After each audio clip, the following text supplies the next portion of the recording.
आपके पास एक super intelligent assistant है।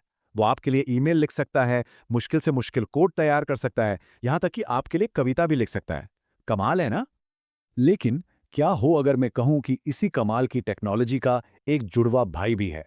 एक ऐसा भाई जो जानबूझकर शैतान बनाया गया है, जो कविता नहीं बल्कि खतरनाक मैलवेयर लिखता है, जो मददगार ईमेल नहीं बल्कि फिशिंग अटैक डिजाइन करता है। यह आपकी मदद करने के लिए नहीं, आपकी पहचान चुराने के लिए बनाया गया है। हम सब चैट जीपीटी जैसी टेक्नोलॉजी को एक बहुत बड़ी मदद मानते हैं, लेकिन इंटरनेट की अंधेरी गलियों में यानी डार्क वेब पर अपराधियों ने इसी एआई को अपना सबसे बड़ा हथियार बना लिया है। देखिए, एक ही टेक्नोलॉजी के दो चेहरे कितने अलग हो सकते हैं। एक तरफ मददगार तो दूसरी तरफ पूरी तरह से विनाशकारी। आज हम इसी डार्क साइड की गहराई में उतरेंगे।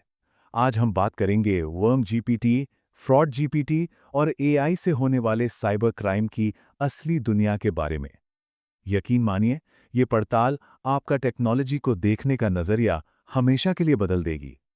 तो सबसे बड़ा सवाल ये है कि अपराधी ऐसा करते कैसे हैं? वो चैट जीपीटी जैसे एआई के बनाए हुए सेफ्टी फीचर्स यानी सुरक्षा कवच को आखिर तोड़ते कैसे हैं? चलिए इस पूरी प्रक्रिया को समझते हैं। सबसे पहले इस शब्द को समझना जरूरी है, जेल ब्रोकन एआई। देखिए, जब कोई चैट जीपीटी या जेमिनी से पूछता है किसी का बैंक अकाउंट हैक कैसे करें, तो वो साफ मना कर देगा। क्यों? क्योंकि कंपनियों ने उनमें एथिकल गार्ड रेल्स यानी नैतिकता के नियम डाले हैं। लेकिन डार्क वेब पर जो एआई मॉडल बिक रहे हैं, उन्हें कहते हैं अनसेंसर्ड या जेल ब्रोकन एआई। मतलब उनमें कोई नैतिकता नहीं होती, कोई नियम कानून नहीं होते।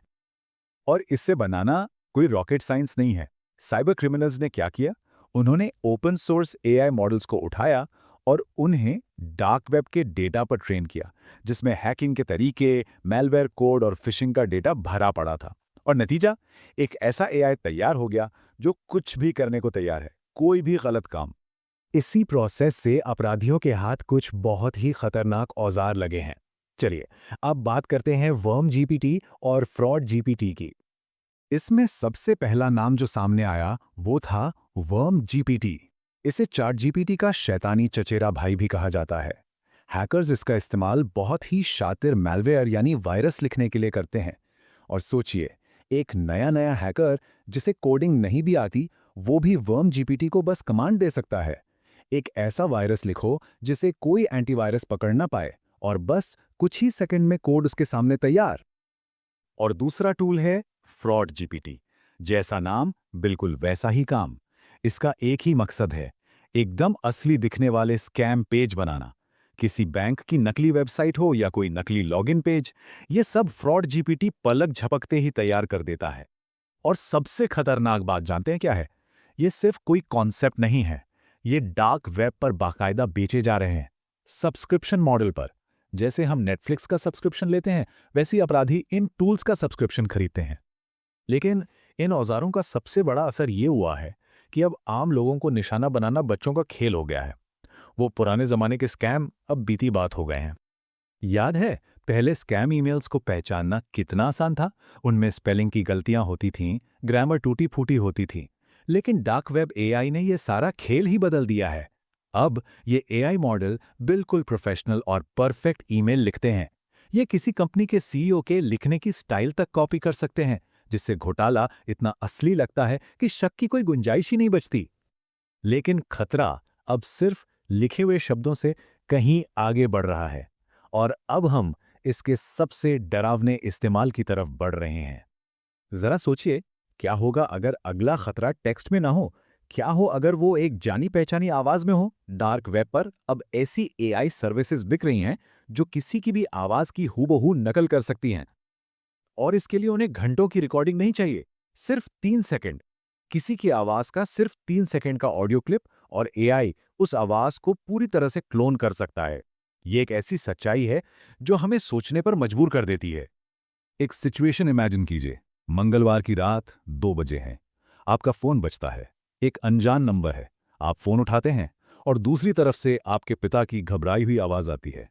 बेटा, मेरा एक्सीडेंट हो गया है, मुझे तुरंत पैसों की जरूरत है, वरना पुलिस केस बन जाएगा। आवाज में वही दर्द है, वही घबराहट है जिसे आप सालों से पहचानते हैं। आप घबराकर बिना सोचे समझे पैसे ट्रांसफर कर देते हैं। और फिर आप अपने पिता के कमरे में जाकर देखते हैं तो वो अपने बिस्तर पर आराम से सो रहे हैं। ये कोई फिल्म की कहानी नहीं है।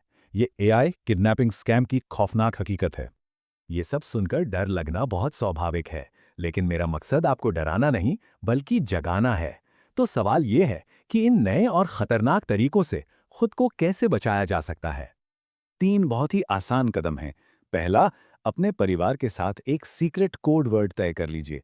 अगर कभी कोई परिवार का सदस्य मुसीबत में फ़ोन करे, तो सबसे पहले उससे वो कोड वर्ड पूछें। एआई को वो कोड वर्ड नहीं पता होगा। दूसरा, अगर किसी ईमेल में कोई लिंक आता है, तो उस पर क्लिक करने की जल्दबाजी ना करें। सीधे उस कंपनी की ऑफ़िशियल वेबसाइट या ऐप खोलकर चेक करें। और तीसरा और सबसे ज़रूरी, अगर कोई ऑफ़र हद से ज़्यादा अच्छा लग रहा है या कोई ईमेल बहुत ज़्यादा अर्जेंट लग रहा है, तो एक पल के लिए रुक जाएं। ये एआई का बिछाया हुआ जाल हो सकता है। लड़ाई अब इंसान बनाम इंसान की नहीं रही, बल्कि ये सतर्क इंसान बनाम एआई अपराधी की हो गई है। एआई एक बहुत शक्तिशाली औजार है, इसमें कोई शक नहीं। लेकिन ये किसके हाथों में ज्यादा असरदार साबित होगा, अपराधियों के या हमारे? इसका जवाब सिर्फ और सिर्फ हमारी सतर्कता में छुपा है। जागरूकता ही सबसे बड़ा बचाव है। इस जानकारी को अपने दोस्तों और परिवार के साथ जरूर साझा करें, ताकि वे भी इन खतरों से सुरक्षित रह सकें। इसे देखने के लिए धन्यवाद। कृपया इस वीडियो को लाइक और शेयर करें, और ऐसे ही और वीडियो के लिए दी एआई इनसाइट चैनल को सब्सक्राइब करें।